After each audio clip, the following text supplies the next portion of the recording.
Bonjour à toutes, bonjour à tous. Bienvenue à cette séance qui fait partie d'une série de travaux dirigés de TD, de révision de la comptabilité analytique. Ce premier TD que je vous propose est un TD très simple qui reprend les notions les plus importantes, les notions essentielles de la comptabilité analytique. Ce premier TD concerne la fabrication d'un produit à partir de deux matières premières. Le sujet est joint à cette vidéo dans le descriptif de la vidéo juste en dessous. Juste en dessous de la vidéo, dans le descriptif, vous trouverez le lien pour télécharger le sujet. Je vous conseille vivement de vous munir du sujet pendant que vous regardez la vidéo. Ce sera plus simple pour vous. Je vous conseille même de faire vous-même l'exercice. Vous téléchargez le sujet, vous faites l'exercice, après vous regardez les explications et le corrigez. À la fin de la vidéo, à la fin de la séance, le travail effectué, c'est-à-dire la correction, le travail effectué sur le logiciel Excel, ce fichier sera aussi joint dans le descriptif de la vidéo, juste en dessous de la vidéo. Il ne me reste plus qu'à vous dire bon courage et bonne révision pour ce premier TD, le TD numéro 1. Bien, bonjour à toutes, bonjour à tous. Bien. Je suis en présence des étudiants en but technique de commercialisation et nous allons effectuer une révision en comptabilité analytique. Et nous allons commencer par le TD numéro 1 qui va marquer notre premier niveau. Donc, c'est le niveau 1, TD numéro 1. On va partir sur un exercice très simple pour comprendre la logique de la comptabilité analytique. Donc, on va prendre un exercice très simple, on va le corriger ensemble. Si vous avez des questions, n'hésitez pas à m'en poser, d'accord?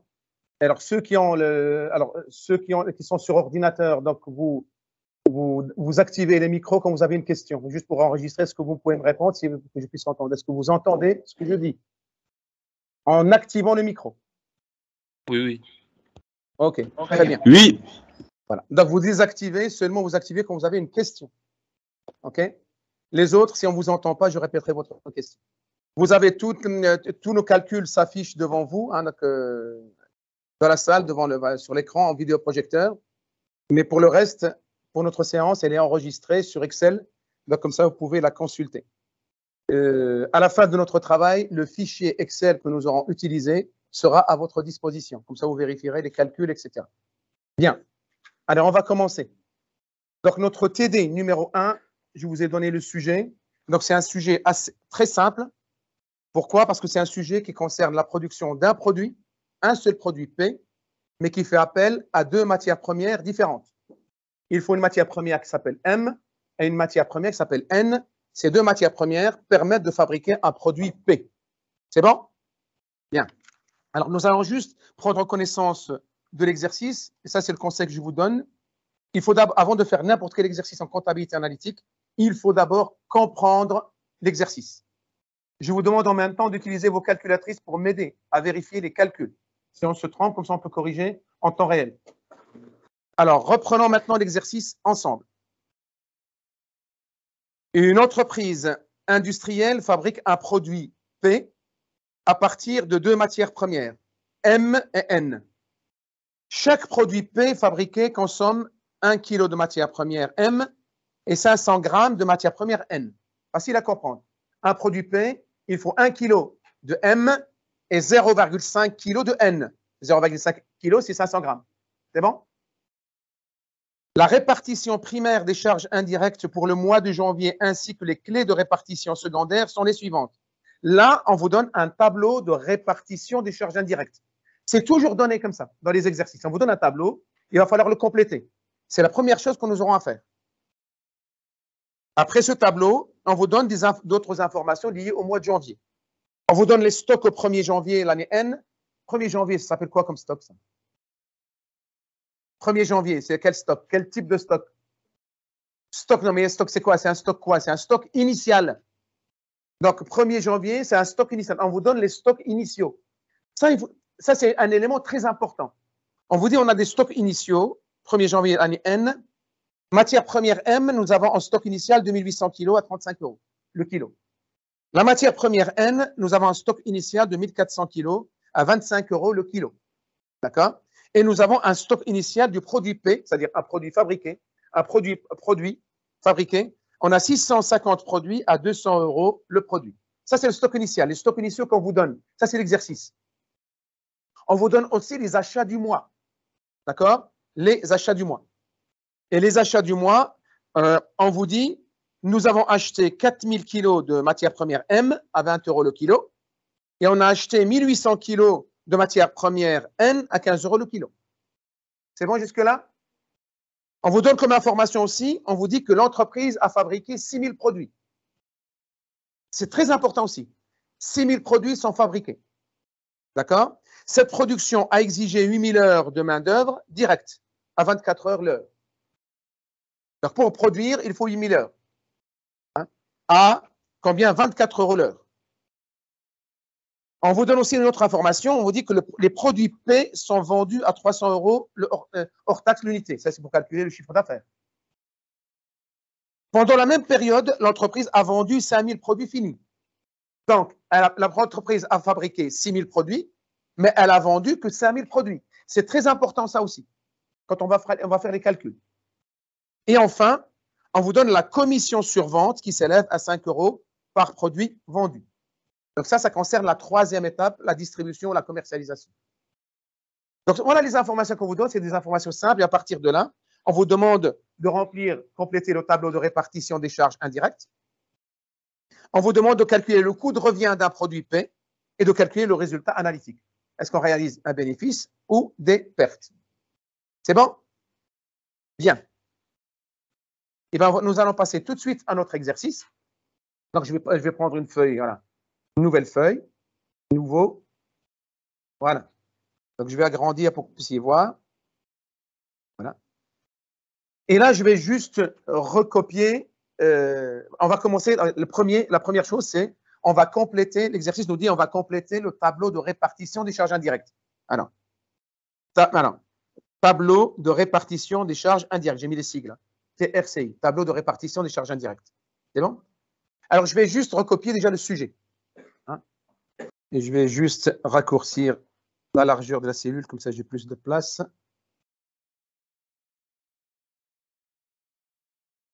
Bien. Voilà notre tableau de répartition des charges indirectes tel qu'il est donné dans l'exercice. OK? Et on doit le compléter. Alors, voilà comment on fait. Donc, vous allez utiliser toujours la même méthode pour ne pas vous tromper. Toujours. Et vous n'allez pas vous tromper. Alors, pour le compléter, de quoi on a besoin? Donc, je vais juste, hop, je fais là, je me mets là. Donc, c'est en bas que je vais mettre le tableau qu'il faut compléter. Donc, voilà le tableau tel qu'il est donné. OK? Alors, de quoi on a besoin? Qu'est-ce qu'on doit faire? Je vais juste faire comme ça. D'abord, là, je vais mettre en rouge tout ce qui doit être ajouté. Alors, là, il nous faut le total de répartition. Au fur et à mesure, posez-moi des questions si vous en avez. Voilà. D'accord? Il nous faut, là, hop, je vais remettre ça là. Et là, il faut nombre d'unités d'œuvre. Voilà, UO, c'est unité d'œuvre. Hein. Et enfin, on calcule le coût de l'unité d'œuvre. Le coût de l'unité d'œuvre. Voilà. Donc, je vais juste encadrer et on va commencer les calculs.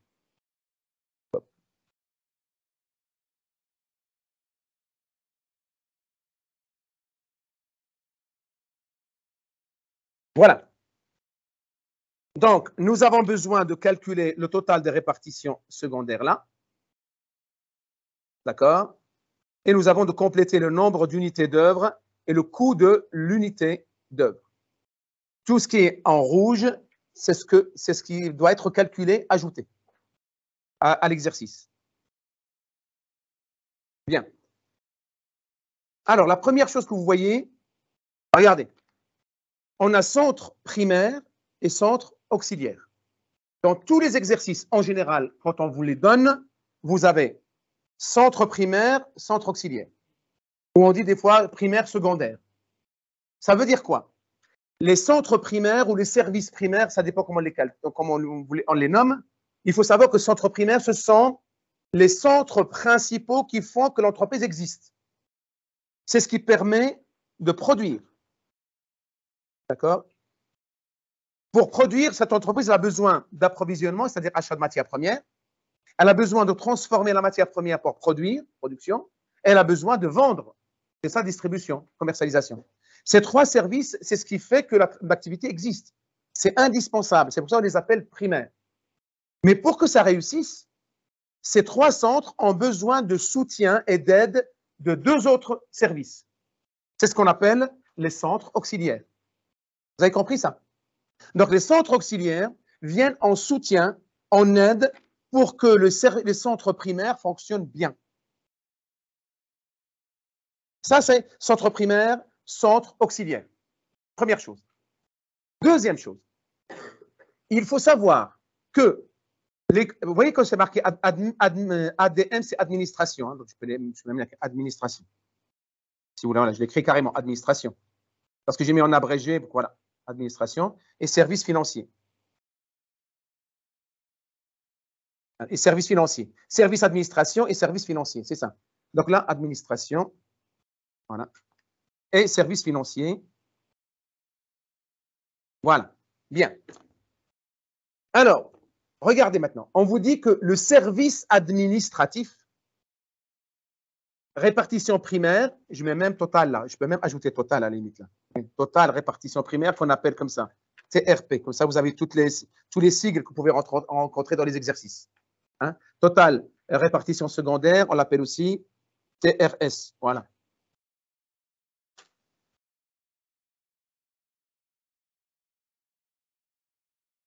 Bien. Alors, vous voyez, l'administration, le coût primaire de l'administration, c'est 65 650 €. Ça veut dire quoi, ça? Ce coût-là, il provient d'où déjà? Il provient du compte de résultat en général. Tout ce qui est total répartition primaire, on les trouve dans le compte de résultat de l'entreprise. C'est là que ça provient, ces chiffres-là. Mais ce n'est pas important. Si vous ne comprenez pas ce que je viens de dire là, ce n'est pas important. Donc, il faut juste savoir qu'on a un total de répartition primaire. Le coût du service administratif, c'est 65 650.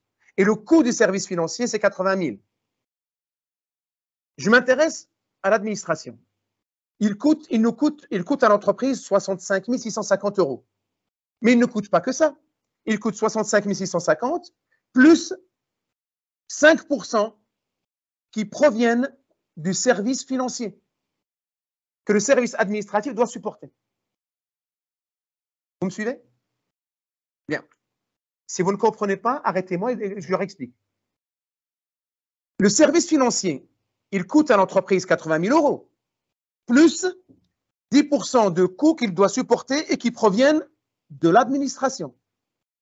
En tout, ça veut dire quoi? Ça veut dire que le coût administratif, je dois faire 65 650 plus 5% du montant total financier. D'accord? C'est pour ça que je vais mettre un point, voilà, point d'interrogation comme ça, là. Comme ça. Et là, je mets un pourcentage, un point d'interrogation comme ça. Dites-moi, c'est quoi il y a des questions? Ça veut dire quoi? Le coût total de l'administration doit être payé par tous les autres services. Et le coût total financier doit être payé par tous les autres services. Est-ce que vous comprenez cette logique? Si vous ne comprenez pas cette logique, il va y avoir des problèmes. Alors, je vais l'écrire. Regardez, ce que je viens de vous dire là, je peux l'écrire sous forme de système à deux inconnus. Le point d'interrogation là, je vais l'appeler A. D'accord? Je vais l'appeler A. En fait, c'est le total du coût administratif. D'accord? Et le point d'interrogation là, c'est F. C'est le coût total du service financier. Vous me suivez? A égale 65 650 plus 5% du service financier. Ça se lit de manière verticale, ce que je fais. Il faut une lecture verticale. Le service financier égale à 80 000 € plus 10% du service administratif. Là, c'est ce qu'on appelle, en fait, on appelle ça les charges réciproques. Ouais. Une partie de l'activité de l'administration est faite pour le service financier. Et le service financier fait une partie de son activité pour l'administration.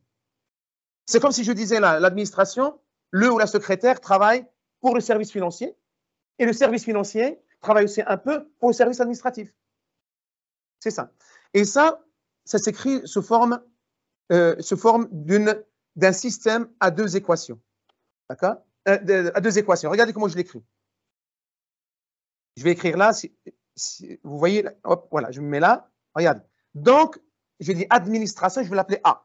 Quand je mets A, ça veut dire le coût total de l'administration. Donc, A égale à quoi? Égale 65 650. En fait, c'est la partie, là, je dirais, la plus longue, il faut comprendre. Après, ça va aller tout seul.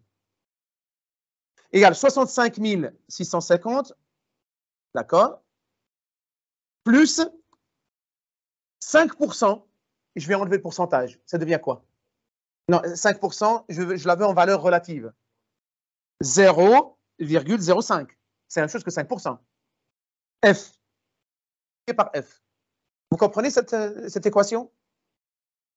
65 000, A égale 65 650 plus 5% de F financier. OK? C'est comme ça. Voilà, je mets en jaune.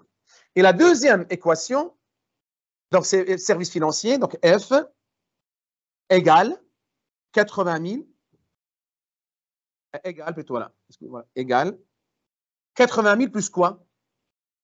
Très bien, 0,1 A. C'est ça le plus dur. Dès que vous avez établi votre système, sincèrement, le reste, ça devient très facile à faire. OK? Des questions là-dessus? C'est ça notre système à deux équations. A égale 65 650 plus 0,05 F. Et F égale 80 000 plus 0,1 A. Alors, ce que je vais faire, donc je vais résoudre le système directement au tableau devant vous, au stylo. C'est plus facile au lieu de le faire sur Excel. Sinon, vous n'allez pas trop comprendre. OK? Bien. Bien. Voilà notre système tel qu'on l'a fait. Donc, A, c'est le service administratif et F, c'est le service financier. A égale 65 650, ça c'est le total répartition primaire. Plus 5%, j'ai enlevé le pourcentage, j'ai mis en valeur relative 0,05 F. F, service financier. Deuxième équation, F égale 80 000, service financier 80 000, total répartition primaire, plus 10% de A, 10% de service administratif, 0,11. C'est bon jusque-là? Oui. Et bien regardez, maintenant au choix, ce que vous voulez. Vous voulez que je trouve d'abord le A ou je trouve d'abord le F? Le A. Allez, commence. On va commencer par celui-là, j'ai le numéro 1. Vous voyez? Numéro 1. Regardez. A égale 65 650 plus 0,05 F. Mais on est d'accord, tout ça c'est F. Oui? Tout ça c'est F. Et bien ce F là, je vais le remplacer par sa valeur. Donc je mets 0,05, j'ouvre la parenthèse, 80 000 plus 0,1 A. Vous me suivez? Bien, je développe ça. A égale 65 650 plus, si vous faites 0,05 fois 80 000, normalement on doit trouver 4 000. Je voudrais bien que plusieurs vérifient nos calculs comme ça. Bien. Plus 0,05 fois 0,1 A. Normalement on doit trouver 0,005 A. C'est bon. Jusque-là, c'est bon. Les A, je les mets de ce côté-là. Ça devient A moins 0,005 A égale 65 650 plus 4000. Ça fait 69 650. Bien. Je mets A en facteur. Ça fait 1 moins 0,005 égale 69 650. Ça, 1 moins 0,005 égale 0,995. 0,995 A égale 69 650. Eh bien, là, A égale à quoi? Égale 69 650 divisé par 0,995. Et là, on trouve, on voit bien en bas, on voit bien? Oui, oui. Donc, A égale, calculatrice, dites-moi combien on trouve? 70 000. Donc A, on a trouvé 70 000. Maintenant qu'on a trouvé A, c'est très facile de trouver F. Je retourne là. Choisissez l'équation qui vous plaît le plus. N'importe ce que vous voulez, mais vous remplacez A par sa valeur. Regardez là, F là. Il suffit de remplacer A parce qu'on a trouvé là, et vous avez trouvé F. Alors là, F égale 80 000 plus 0,1 multiplié par 70 000. Et vous avez F. Combien vous trouvez? 7 000, 87 000 du coup. 87 000. Ben voilà. On a trouvé F, on a trouvé A. Il suffit juste de le recopier maintenant dans le tableau. Nous avons trouvé que A, ouais, je mets les points d'interrogation là. Et là, c'est ça qu'on devait chercher. C'est A, ce que j'appelle A comme ça, et F. Nous avons trouvé que A, donc je vais enlever ça, donc on n'a plus besoin. Nous avons trouvé que A égale 70 000. Vous voyez, je l'ai mis là. A 70 000 et F 87 000. À présent, vous maîtrisez la méthode des systèmes avec deux inconnus, deux équations. Avec la résolution du système à deux inconnus, on a trouvé 70 000 et 87 000. Maintenant, vous maîtrisez cette méthode. Je veux juste vous montrer une deuxième méthode. Vous pouvez la choisir parce qu'elle me paraît plus simple. Mais au moins, vous l'utilisez pour vérifier vos calculs. Je vais vous montrer comment on fait. Alors, regardez, c'est très simple. Je me mets juste en bas. Alors, je veux trouver les 70 000 et les 87 000 autrement. Donc, pour les 70 000, service administratif. Je fais égal. Égal. OK? J'ouvre la parenthèse. 65 650. Vous voyez l'administratif qui est là, 65 650. Plus, j'ouvre la parenthèse, 5% multiplié par 80 000 du service financier. Je ferme la parenthèse deux fois et je divise. Hop, je divise par, j'ouvre la parenthèse, 1 moins, j'ouvre la parenthèse et je fais 5% multiplié par les 10%. Voilà la formule. Hop, je vais juste enlever la ligne en dessous. Voilà la formule. Maintenant, je vais l'appliquer. Vous pouvez utiliser votre calculatrice pour calculer le montant des coûts administratifs, c'est-à-dire les 70 000. Donc, je vais utiliser Excel. Je fais égal. J'ouvre la parenthèse. 65 650 plus, j'ouvre la parenthèse, 5% multiplié par 80 000 et je ferme deux fois la parenthèse. Je divise. J'ouvre la parenthèse, 1 moins, j'ouvre la parenthèse, 5% multiplié par 10%, je ferme deux fois la parenthèse et je valide. On a les 70 000. Maintenant, pour calculer le coût financier pour le service financier, c'est-à-dire financier, la formule est la suivante. Égale, j'ouvre la parenthèse, 80 000 plus, j'ouvre la parenthèse et je fais 10% multiplié par 65 650. 65 650. Et je ferme deux fois la parenthèse et je divise par, j'ouvre la parenthèse, 1 moins, j'ouvre la parenthèse, 10% multiplié par 5%. Et je ferme deux fois la parenthèse et je valide. Regardez, donc ça, c'est ce que j'ai écrit là, c'est la formule. Vous pouvez utiliser votre calculatrice pour faire le calcul. Je vais utiliser Excel et voilà, je le fais devant vous, égal. J'ouvre la parenthèse, 80 000 plus, j'ouvre la parenthèse, 10% multiplié par 65 650, je ferme deux fois la parenthèse. Je divise, j'ouvre la parenthèse, 1 moins, j'ouvre la parenthèse, 10% multiplié par 5%, je ferme deux fois la parenthèse et je valide et je trouve les 87 000. Voilà, c'est une autre méthode pour calculer A et F, service administratif et service financier. sans passer par le système à deux inconnus, voire utiliser cette formule pour vérifier vos calculs. À vous de choisir, vous utilisez les deux. Voilà ce que je voulais vous dire. Maintenant, nous revenons à notre tableau et nous complétons ce tableau. C'est bon? Eh bien, maintenant qu'on a ça, le reste est très simple. Ces 70 000, je vais les répartir en respectant les pourcentages au niveau horizontal. Vous avez compris ça? Vérifiez seulement les exercices. Le total des pourcentages doit être égal à 100%. Si ce n'est pas 100%, il y a une erreur de l'exercice. Vérifiez ça, je peux me tromper. Donc, vous voyez, on fait 10% plus 30, 40, 40 plus 50, 90, plus 10, 100%. Donc, c'est bon. Vous faites pareil pour les services financiers. 5 plus 15, 20, plus 50, 70, plus 30, 100%. Eh bien, regardez, les 70 000 euros qu'on a trouvés par le système de deux équations à deux inconnus, maintenant, je vais les répartir par rapport au pourcentage. Donc, les 10%, regardez, je me mets là. Comme je suis en train de faire un calcul automatique sur Excel, regardez ce que je fais. Je fais égal 70 000 multiplié par le pourcentage qui est là, 10%. Vous comprenez ce que je fais?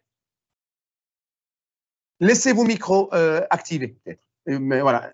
Comme ça, vous répondez. Voilà, comme ça, je sais que vous avez compris. Alors je valide. Et là, je mets en valeur, en format monétaire. Si vous voulez, pour ne pas répéter la même formule, regardez, je me mets là dans les 7 000, égale D13. D13, c'est les 70 000. Je vais figer cette cellule, $ et $. Et je valide. Et ma formule, je la recopie tout le long. Regardez, hop. C'est magique. Bien. Alors, 70 000. Vous avez 70 000 euros et je les ai répartis par rapport au pourcentage qui est là. Bien. Maintenant, les 87 000, je fais la même chose. Je répartis les 87 000 par rapport au pourcentage qui sont au niveau horizontal. Donc, les 5%, je mets égal. Les 87 000 multipliés par les 5% au-dessus. Comme ça calcule automatiquement. Et là, je mets valeur monétaire. Et là, juste là, je vais figer le E14. Le E14, c'est le 87 000. Comme ça, je n'ai pas à répéter la formule à chaque fois. Donc, $, et je valide. Et je recopie ma formule partout, au niveau horizontal. Voilà. Ça, c'est une façon de faire les calculs pour ne pas perdre du temps en utilisant Excel. C'est bon? Bien. Je précise juste une chose. Quand vous utilisez votre calculatrice, vous risquez d'avoir des résultats un peu différents des miens. Pourquoi? Parce que moi, j'utilise Excel, et Excel, quand il calcule, il prend plusieurs chiffres après la virgule. Alors, quand vous prenez votre calculatrice, vous prenez en général que 2 chiffres après la virgule. Donc, ce n'est pas faux ce que vous faites, c'est juste aussi. Mais seulement, moi, quand j'utilise Excel, il y aura une petite différence à cause des arrondis. Maintenant que j'ai réparti l'administration 70 000 et le service financier 87 000, je passe au calcul de total répartition des charges, répartition secondaire. Comment je calcule le total de répartition secondaire? Normalement, je n'ai qu'à faire le total des 3 lignes au-dessus. Je fais le total, regardez, je fais le total, 65 650 plus 70 000 plus 4 350, et j'ai le total là. C'est bon? Bien. Et je fais la même chose. Voilà. Je calcule le total à chaque fois au niveau colonne. Par exemple, les 164 050, comment je les ai trouvés? Ben, j'ai fait 130 000 plus 21 000 plus 13 050. J'ai fait la même chose au niveau des colonnes suivantes. Mais ce qui m'intéresse dans le tableau, je vais vous montrer tout de suite, on va tout de suite passer à l'essentiel. Ce qui m'intéresse, tout ça, oui, tout ça, ça nous concerne pas. Voilà, je vais aller rapidement. Oui, je peux même enlever ça. Oui, regardez, comme ça. Ce qui m'intéresse, c'est les 3 colonnes là. À partir de maintenant, c'est les 3 colonnes qui m'intéressent. Comme ça, vous allez gagner du temps quand vous allez remplir votre tableau. Et bien, quand on a trouvé le total répartition secondaire, hein, là, et bien, nous allons passer à la suite. L'unité d'œuvre, je n'ai fait que recopier l'exercice. Vous voyez, au-dessus, c'est donné. On vous dit pour l'approvisionnement, c'est 1 kg de matière première achetée. Pour la production, c'est 1 kg de matière première consommée. Et pour la distribution, c'est un produit vendu. Maintenant, ça, c'est ce qu'on appelle l'unité d'œuvre. En comptabilité analytique, on appelle ça clé de répartition. Donc, si dans un exercice, on vous dit les clés de répartition, c'est la même chose que unité d'œuvre. Maintenant, comment je trouve le nombre d'unités d'œuvre? UO, c'est unité d'œuvre. comment je trouve le nombre d'unités d'œuvre? Ben, regardez, c'est très simple. Je m'intéresse par exemple à l'approvisionnement. Le nombre d'unités d'œuvre, voilà ce que vous faites. L'unité d'œuvre, c'est 1 kilogramme de matière première achetée. Vous posez la question, combien de kilos de matière première on a acheté? La production. L'unité d'œuvre, c'est 1 kilo de matière première consommée. Vous posez la question, combien de kilos de matière première on a consommé? Distribution. L'unité d'œuvre, c'est un produit vendu. Nombre d'unités d'œuvre, combien de produits on a vendu? À chaque fois, vous faites la même chose. Donc, je commence par l'approvisionnement. L'unité d'œuvre, c'est 1 kilo de matière première achetée. Combien de kilos de matière première on a acheté? Toutes les matières premières confondues. Donc, quand vous regardez votre exercice, dites-moi, et ça, vous ne pouvez pas vous tromper. Le seul problème qui peut se poser, c'est que vous n'arrivez pas à lire les phrases. Mais je sais que vous savez lire. Alors, vous prenez votre sujet et vous lisez combien on a acheté de matières premières. Il y a deux types de matières premières, M et N. Alors, combien on a acheté? Où est-ce que tu vois ça? Il y a 2800 kilos de matière M. Où est-ce que tu trouves ça? Dans les achats du mois, donc 4000 kilos. Ah ben voilà, vous voyez. Les achats du mois, on vous dit on a acheté 4000 kilos de M et 1800 kilos de N. Donc en tout, ça fait combien de kilos? 5800. 4000 plus 1800, 5800.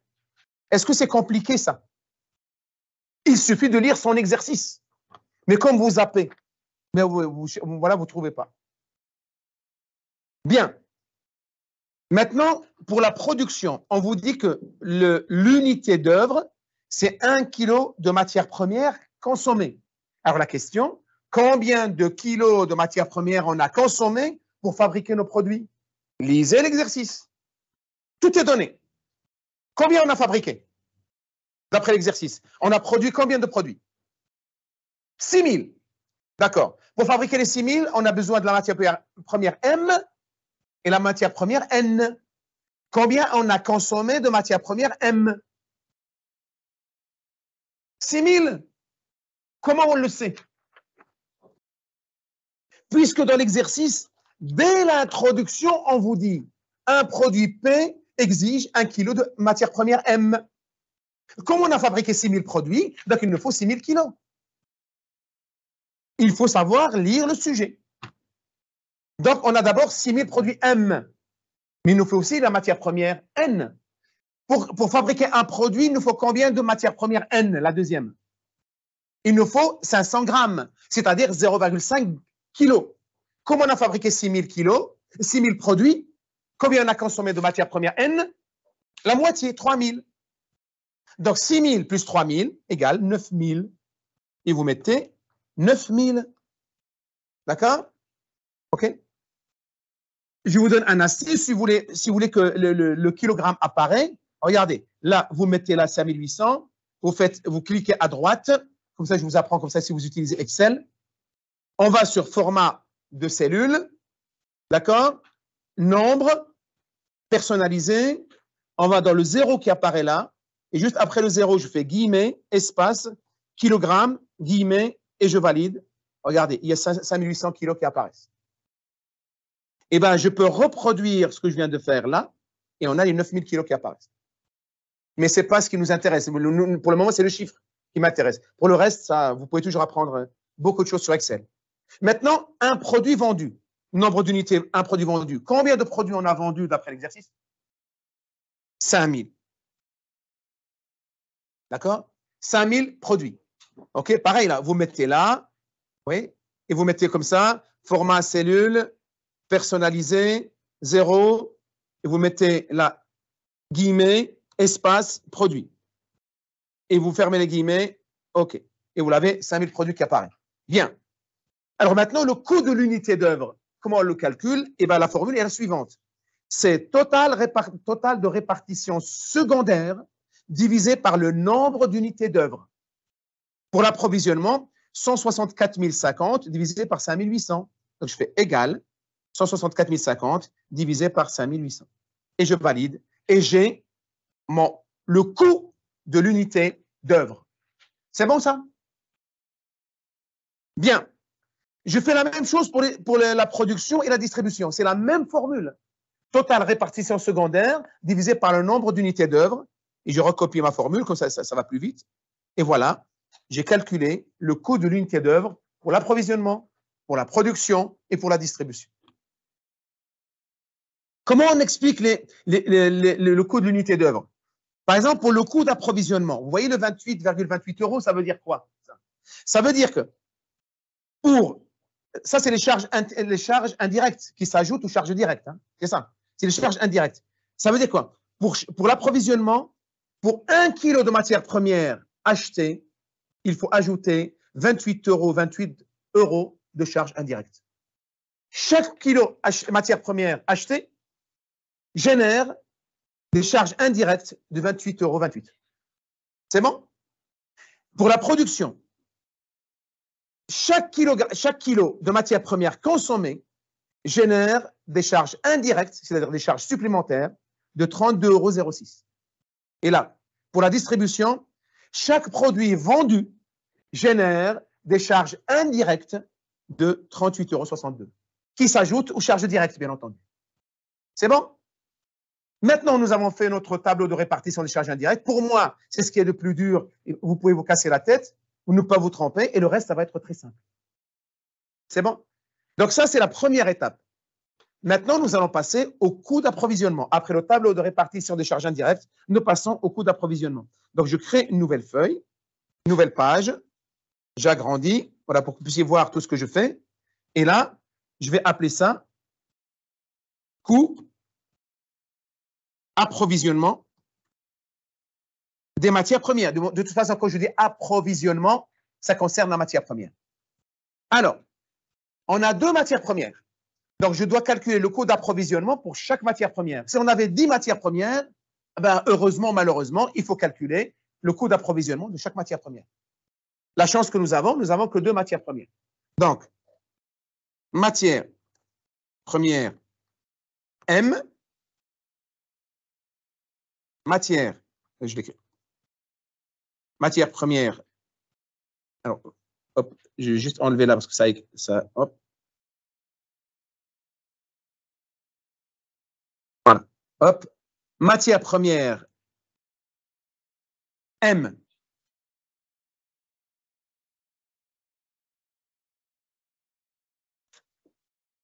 Voilà. Donc, je dois commencer par le coût d'approvisionnement de M, je fais N aussi. Les tableaux, c'est toujours les mêmes. Je vais vous les donner, mais c'est toujours les mêmes. Il faut vous entraîner comme ça. Donc, on a toujours quantité, coût unitaire et montant. Voilà. C'est les mêmes tableaux qui reviennent. Hein. Bien.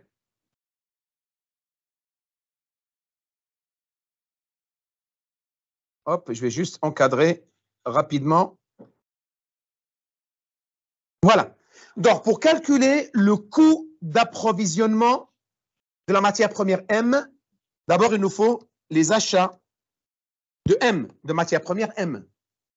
D'accord? Les achats de matière première M. Et maintenant, il faut savoir lire son exercice, son sujet. Ça, c'est donné. Combien on a acheté de matière première M? Combien? On a acheté 4000. D'accord? À quel prix? 20 €. Donc, vous voyez, je mets en euros là. Hop, comme ça. 20 €. Et là, j'aime bien mettre en milliers séparés. Comme ça. Hop. Et je centre. Donc, ce qui nous fait un coût de 4000 multiplié par 20 €, ça nous fait 80 000 €. C'est bon jusque-là? On a la matière première. Est-ce qu'on a dans l'exercice d'autres charges directes? Il n'y en a pas. Il n'y en a pas. Donc, du coup, je passe tout de suite aux charges indirectes. Charge indirecte d'approvisionnement, puisque je suis à l'étape approvisionnement. Charge indirecte d'approvisionnement. D'accord? Où est-ce que je vais chercher les charges indirectes d'approvisionnement?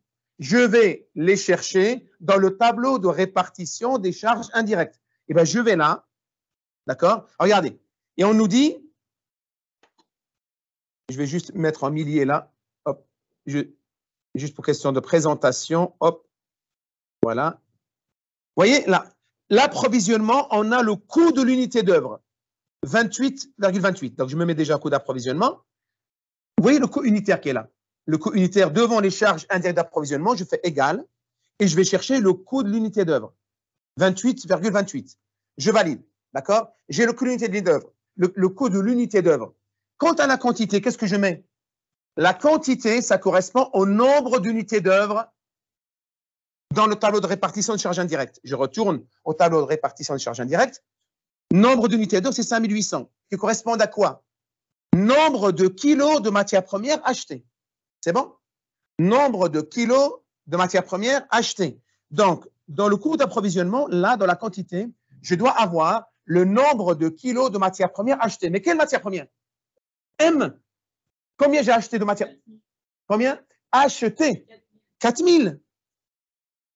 On a acheté 4000. Oui. Donc, on a 4000 multiplié par 28,28. Voilà, je fais égal 113 137,93. Vous me suivez? Et bien maintenant, il n'y a plus rien à ajouter. Je calcule tout de suite mon coût d'approvisionnement. C'est très simple. Il faut juste s'entraîner. Je sais avec les étudiants, au bout de quelques séances, ils me disent, mais en fait, c'est tout bête. Mais oui, c'est tout bête.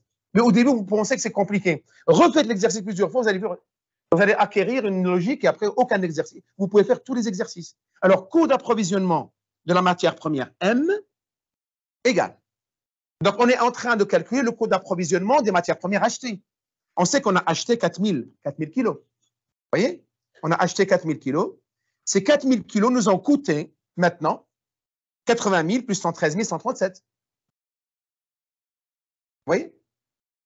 Ben, le coût d'approvisionnement, c'est le charge direct, 80 000, plus les charges indirectes, 113 000. 137, ce qui nous fait 193 137. Ça, c'est le coût d'approvisionnement de 4000 kilos achetés. Et bien maintenant, on peut calculer le coût d'approvisionnement d'un kilo. Il suffit de faire égal 193 137 divisé par les 4000. Et je valide. Et j'ai mon coût d'approvisionnement d'un kilo de matière première, M, la première matière première. Et là, je supprime cette ligne-là, elle ne me sert à rien. Et là, et à la limite, on peut mettre tout en gras comme ça. Vous voyez? C'est bon? Eh bien, je vais faire la même chose pour la matière première N. Et là, ça va être très simple. Hein, c'est pas, voilà. Je la mets là. Je vais juste remplacer le contenu. Alors, matière première N. Voilà. Et c'est matière première N. Alors, on a acheté combien de matière première N d'après l'exercice, d'après le sujet? Combien? 1800. OK? À quel prix? 15 €. Ce qui nous fait un total de 1800 multiplié par 15. Ça fait 27 000. À ça, on ajoute les charges indirectes. Donc, les charges indirectes, on sait que le coût unitaire, je vais le chercher là, c'est les 28,28. Mais la quantité, d'après le tableau de répartition des charges indirectes, correspond au kilo de matière première achetée. Mais ça veut dire combien de kilos de matière première N, attention N, j'ai acheté? 1800. Je n'ai qu'à multiplier et j'ai le montant. 1800 multiplié par 28,28 et j'ai le montant là. Du coup, le coût d'approvisionnement, alors c'est N là, j'ai laissé M, N, voilà N. Donc, le coût d'approvisionnement de N, je calcule le coût d'approvisionnement des matières premières, des matières premières N achetées. Combien j'ai acheté? 1800. Qui m'ont coûté, j'additionne les charges directes et indirectes, les deux, 27 000 plus 50 912,07, ça fait 77 912. Le coût pour 1 kilo de matière première N, mais il suffit de faire 77 912,07 divisé par 1800, et j'ai calculé le coût d'approvisionnement d'1 kilo de matière première N achetée. Dans deux séances, vous me dites, en fait, ça y est, on a compris. Parce que vous vous êtes entraîné. Ça, c'est la deuxième étape.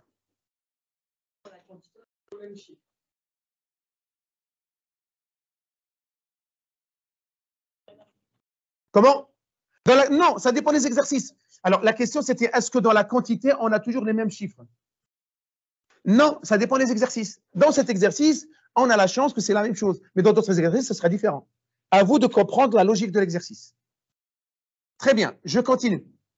Après la deuxième étape, nous avons la troisième étape. C'est ce qu'on appelle l'inventaire des stocks des matières premières. Donc, je crée une nouvelle feuille. J'agrandis pour que vous puissiez voir. Et celle-là, je l'appelle inventaire stock matières premières. Comme d'habitude, nous avons deux matières premières. Donc, je vais faire l'inventaire des stocks de chaque matière première. Donc, je vais faire d'abord l'inventaire stock de matières premières M. Voilà. L'inventaire des stocks de matières premières M. La même chose, nous avons, c'est le même système, quantité, coût unitaire, montant. Hop, comme ça. J'élargis juste là. Alors, ce que je vais vous montrer là, c'est toujours le même contenu. Quand on fait l'inventaire des stocks, c'est les mêmes expressions qui reviennent tout le temps. Alors, c'est quoi? Comment on fait l'inventaire? On a stock initial, hein, je l'écris, les stocks initial, vous voyez? On a les entrées, d'accord? Total, les sorties et stock final.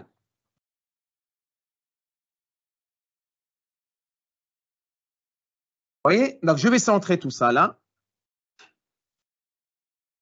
Vous voyez? Stock initial, entrée, je fais le total, moins sortie, stock final. Stock initial, en général, c'est donné. En général, je dis bien, mais sinon on peut le déduire. Mais dans notre exercice, c'est très simple, c'est donné. On vous dit, vous n'avez qu'à recopier. On vous dit, il y a un stock initial. On parle des matières premières. Hein.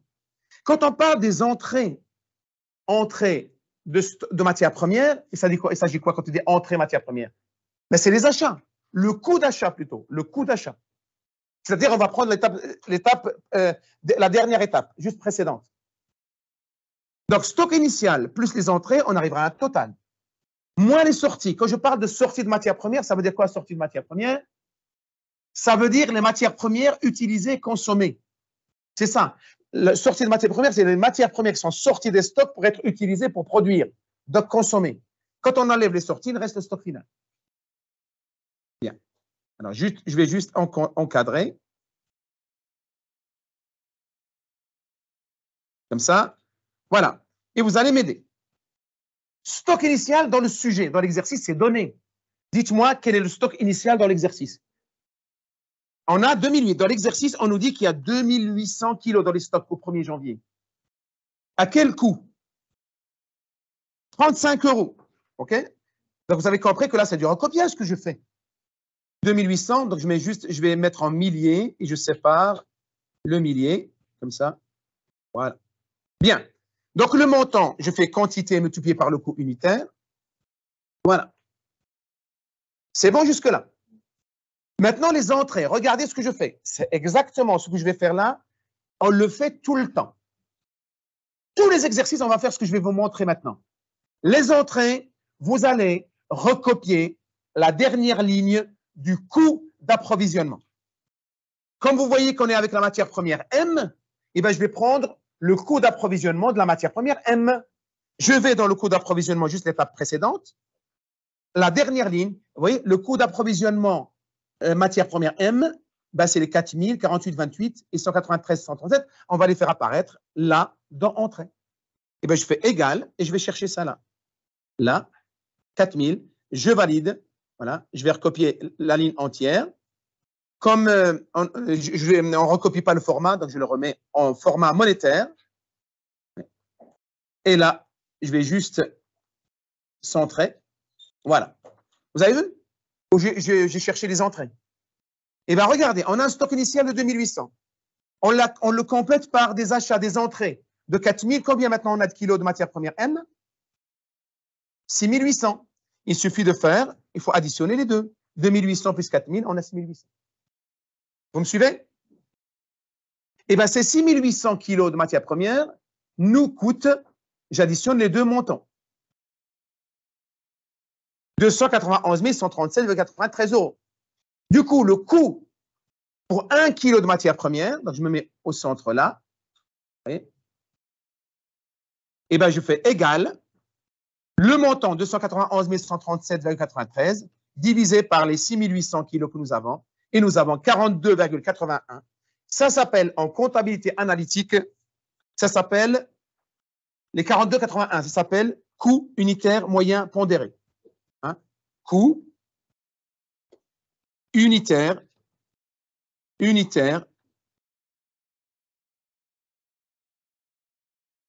moyen pondéré. Et ça, voilà, coût unitaire moyen pondéré. Voilà, c'est ça. CUMP égale, c'est le coût unitaire moyen pondéré. Vous voyez, je l'ai calculé là. Vous avez vu comment je l'ai calculé?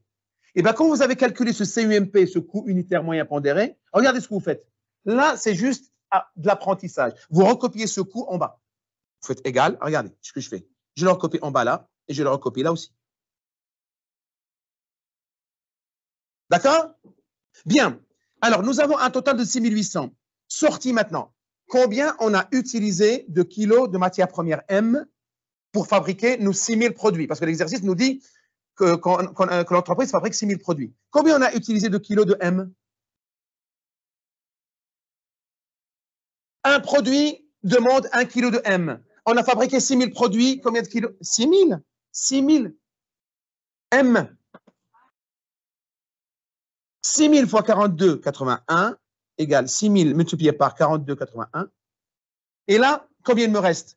J'ai 6800, on a consommé 6000, stock final égale 800, 6800 moins les 6000.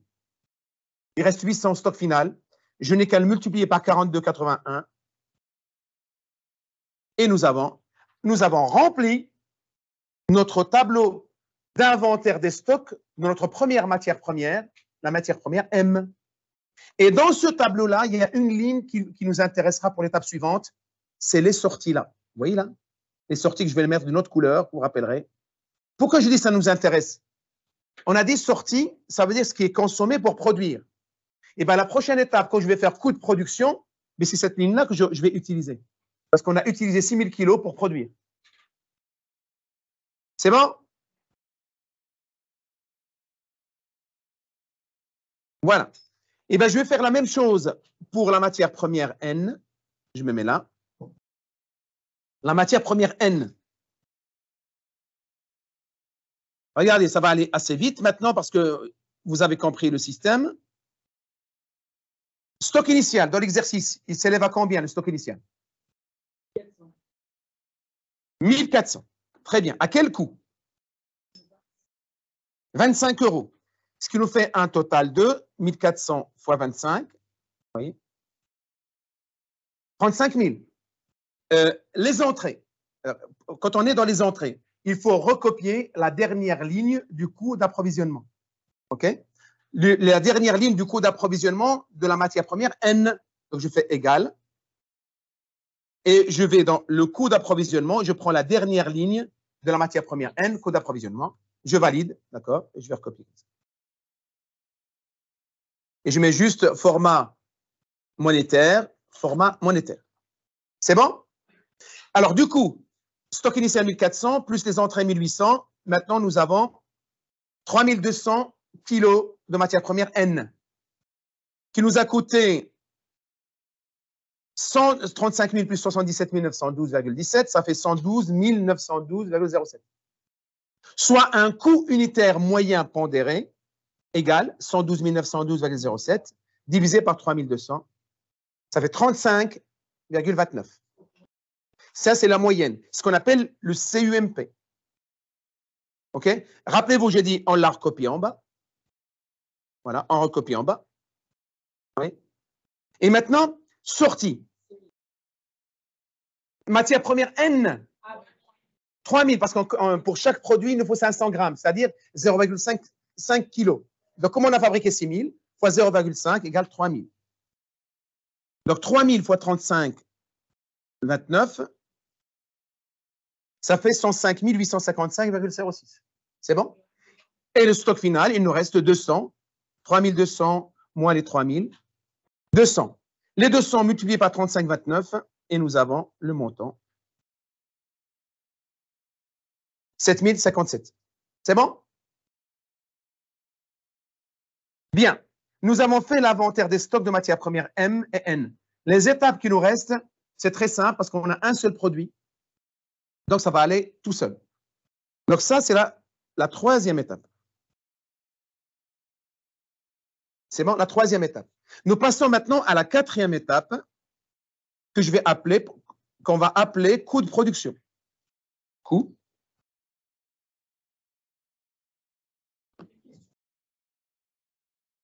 Alors, coût de production, pour calculer le coût de production, on a un seul produit. Hein. Coût de production, P.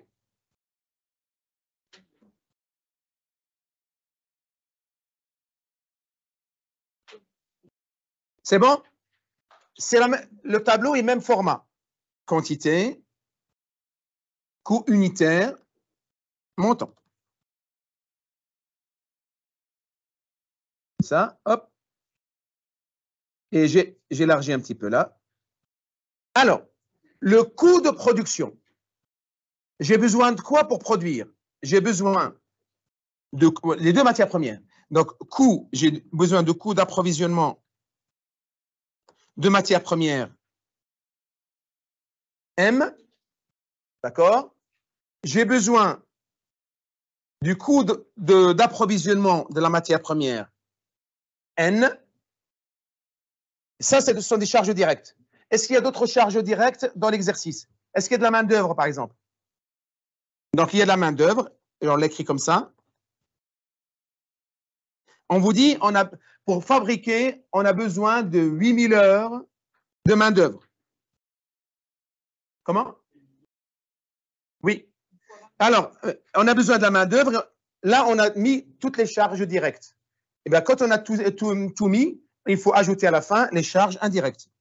Les charges indirectes de production. D'accord? Et à la fin, ça nous permet de calculer le coût de production. Le coût de production des produits P. Donc, je vais juste encadrer, comme ça.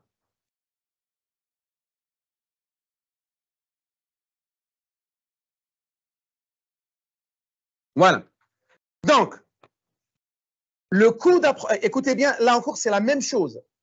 Le coût d'approvisionnement de M, ça correspond à l'étape précédente, c'est-à-dire l'inventaire des stocks de matières premières, mais vous prenez la ligne sortie.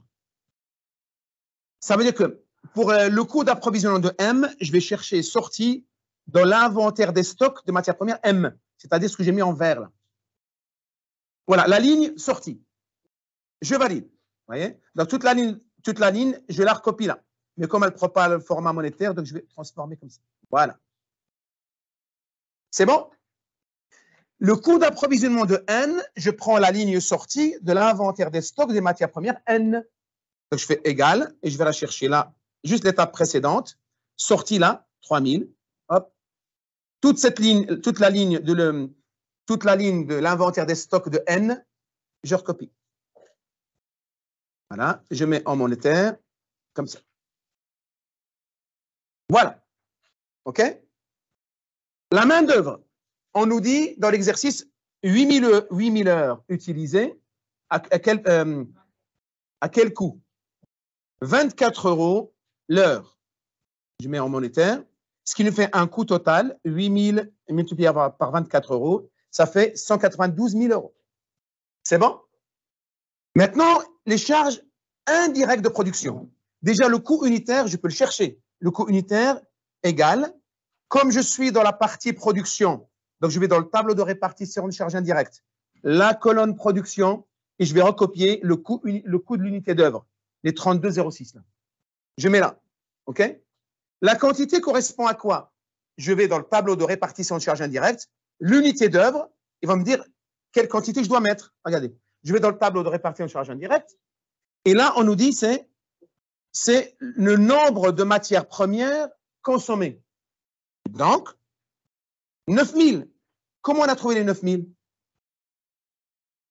Ben, on a consommé 6000 kilos de matières premières M et 3000 kilos de matières premières N. 6000 plus 3000, 9000.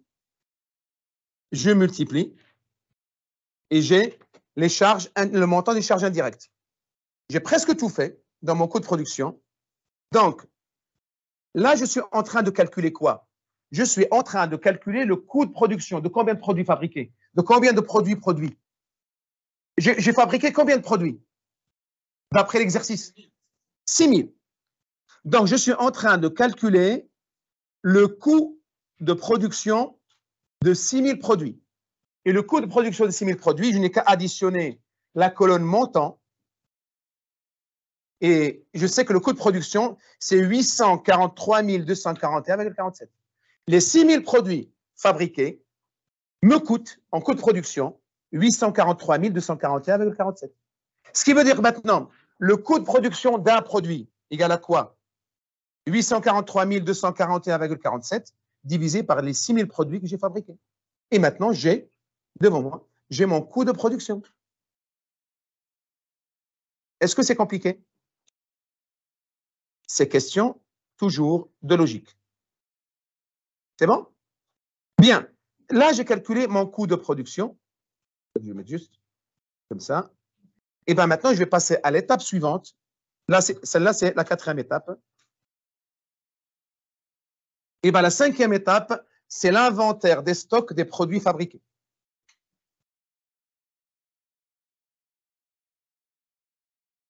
Donc, inventaire des stocks des produits fabriqués. Des produits fabriqués, des produits finis. Voilà. Ah. Inventaire.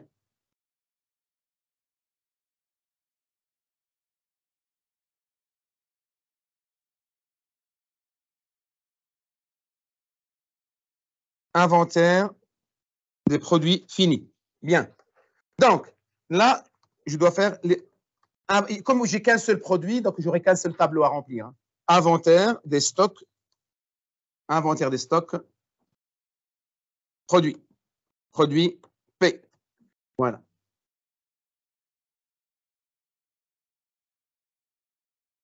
Donc, le tableau, c'est le même format toujours. Quantité, coût unitaire, montant. Voilà. Je centre. Bien. Alors, rappelons-nous. Donc, je ne vais pas répéter, je vais mettre les sigles cette fois-ci. Stock initial, les entrées, total, sortie et stock final. Vous voyez? Voilà.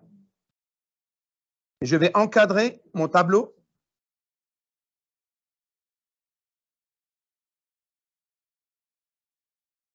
Voilà. Bien. Maintenant, tout est donné dans le sujet. Le stock initial des produits. P. Combien? Quantité. 650. À quel coût? 200 €.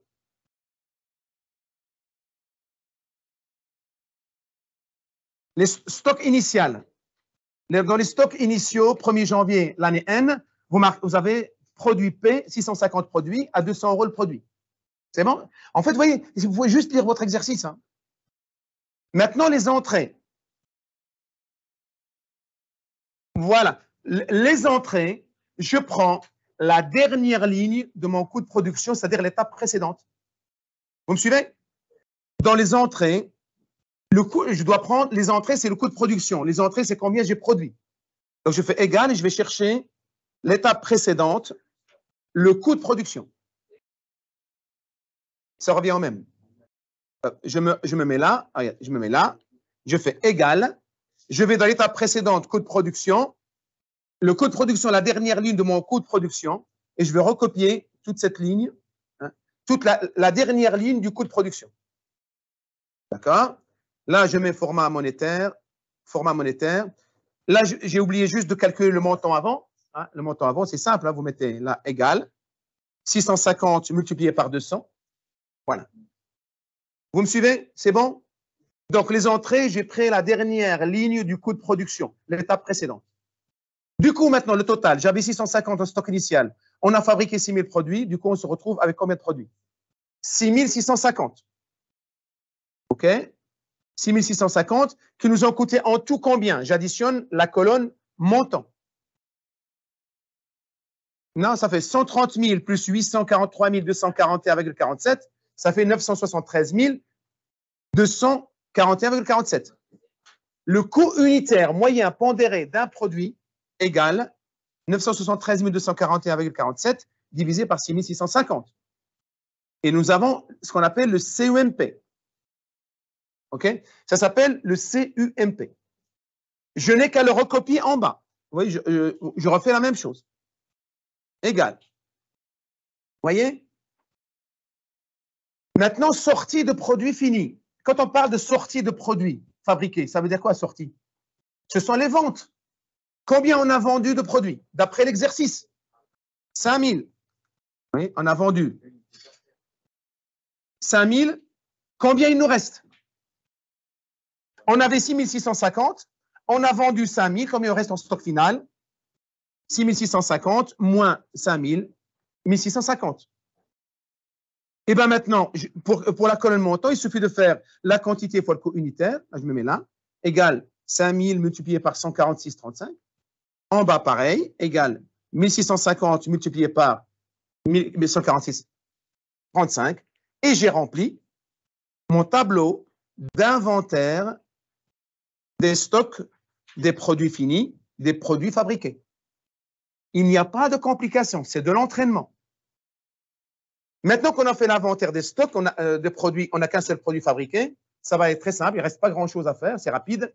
Je vais passer tout de suite maintenant au calcul du coût de revient. Eh bien, le coût de revient, donc je crée une nouvelle feuille, j'agrandis pour que vous puissiez voir. Le coût de revient. Le coût de revient de P, le produit P, d'accord? Donc, j'écris le coût de revient de P. Voilà, le coût de revient de P.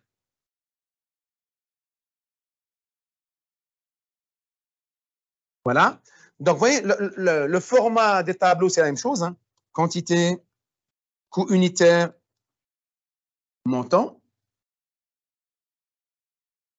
Hop. Ça. Mais vous êtes en formation supérieure. Vous devez maîtriser le coût de revient. Un étudiant qui sort avec niveau licence, qui ne maîtrise pas le coût de revient, ne peut pas être responsable de développement de produits. C'est aussi simple que ça. Alors, le coût de revient. Pour calculer le coût de revient, j'ai besoin du coût de production,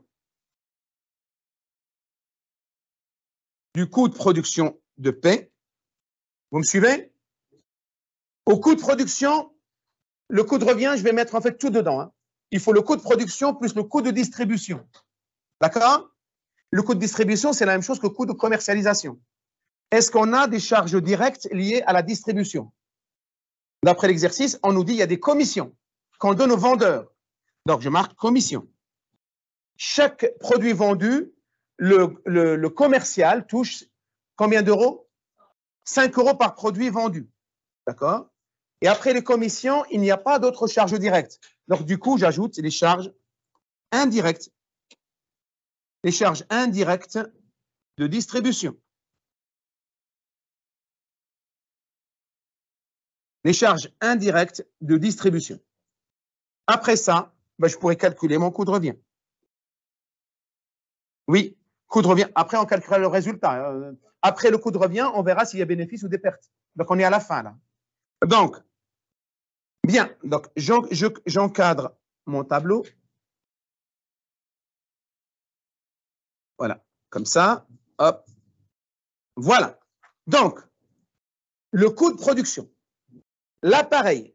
Le coût de production, je dois prendre la ligne sortie des inventaires, des stocks que j'ai fait la fois précédente. C'est-à-dire là, c'est les sorties là que je vais mettre en vert. Vous voyez là? Donc, coût de revient. Donc, en fait, c'est le coût de production des produits vendus. Coût de production des produits vendus. Donc, égal, et je vais dans l'étape précédente, inventaire des stocks. D'accord? Et je prends les sorties. Ce que j'ai mis en sortie là, ce n'est pas celle-là, je me suis trompé. Alors, regardez, hop. Alors, je prends la partie sortie, ce n'est pas celle-là. Donc, c'est plutôt sortie, c'est celle-là. Okay? C'est cette ligne-là que je vais recopier. Voilà. Donc, je me mets coût de revient, je fais égal, et je vais chercher cette ligne. Cette ligne-là. Voilà, c'est cette ligne-là que je cherche. C'est pas la peine, voilà. Donc, je mets format monétaire là et là. Et là, je centre. Bien. Les commissions. Chaque produit vendu génère 5 € pour le vendeur. Donc, comme ils ont vendu 5000 produits, chaque produit génère 5 € de commission. Voilà. Ça fait 25 000 égale 5 000 multiplié par les 5 €. 25 000. Il nous reste la dernière ligne, ce qu'on appelle les charges indirectes de distribution. Donc, le coût unitaire, je vais le chercher dans la colonne distribution du tableau de répartition des charges indirectes. Je fais égal là, le coût unitaire. Je vais dans le... Hop, regardez. Voilà. Je vais dans le tableau de répartition des charges indirectes et je prends les 38,62. Oui, distribution. Je mets là. Et là, la quantité, c'est quoi? La quantité correspond à... Ça correspond au nombre de produits vendus, vous voyez? Combien on a vendu? 5 000. Alors, le montant, je n'ai qu'à multiplier la quantité par le coût unitaire. Vous voyez? Et là, maintenant, il ne me reste plus qu'à calculer mon coût de revient. Je calcule le coût de revient de combien de produits fabriqués et vendus? 5 000. Oui. 5 000. Ces 5 000 ont un coût de revient total de combien? J'additionne toute la colonne montant. Vous voyez là?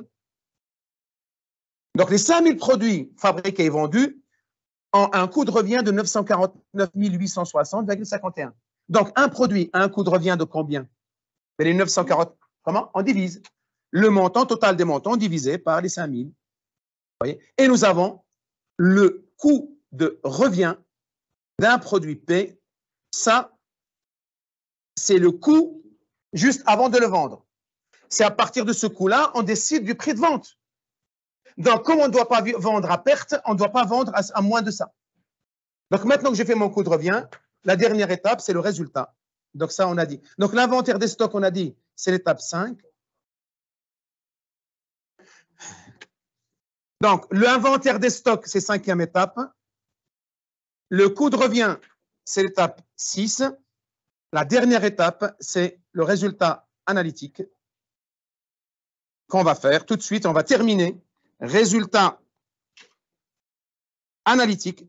Résultat analytique. Résultat analytique de P. D'accord? De produit P. Voilà. Donc, je vais juste agrandir là, ce dernier tableau que je vais faire.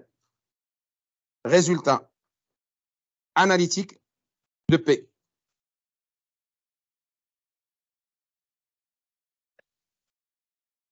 Voilà.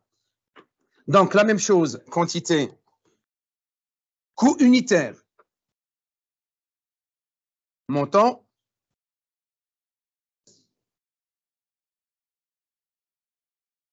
donc, je dois calculer le... Allez, il nous reste juste ce dernier tableau, un petit effort, le dernier tableau. OK? Donc, on doit calculer le résultat analytique. Eh bien, comment je calcule le résultat? Ben, le chiffre d'affaires. Le chiffre d'affaires. De P, combien on a vendu de P, chiffre d'affaires, moins le coût de revient.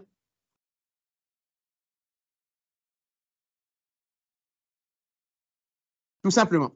Le coût de revient de P. D'accord? Et ça me permet de calculer le résultat analytique. D'accord? Je vais encadrer mon tableau. Je vais encadrer mon tableau. Voilà.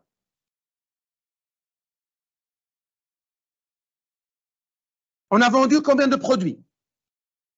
5000. À quel prix? On les a vendus. Je vais mettre juste en milliers. On les a vendus à combien? 300 € le produit, hein, d'après l'exercice. OK? Donc, je mets format monétaire. Ce qui fait un chiffre d'affaires de 5000 multiplié par 300. Ça fait 1 500 000 €. Le coût de revient, ben, je vais prendre en fait la dernière ligne de mon coût de revient. Je vais faire égal, je vais chercher cette dernière ligne-là du coût de revient. Vous voyez? Cette dernière ligne-là. Donc, je vais recopier la dernière ligne de mon coût de revient. OK? Je vais juste format monétaire. Voilà. Du coup, regardez, j'ai mon chiffre d'affaires, j'ai le coût de revient. Donc, je suis en train… Alors, la marge globale, je fais chiffre d'affaires moins coût de revient, j'ai le résultat. Égal? Vous me suivez? Chiffre d'affaires 1 500 000, moins le coût de revient 940 860,51. La marge totale, la marge globale est de 550 139,49. J'ai réalisé cette marge en vendant combien de produits? 5000. D'accord? Donc maintenant, quelle est la marge, le bénéfice par produit? Alors, soit je fais, regardez, soit je fais 300 € moins 189,97, soit je fais égal la marge globale divisé par le nombre de produits vendus. Et là, j'ai mon résultat analytique. Un produit vendu a créé un bénéfice de 110,03 €. En vendant les 5000 produits, on a généré une marge globale des bénéfices, d'une manière globale, de 550 139,49. Donc, celle-là, c'est, attendez, celle-là, c'est la septième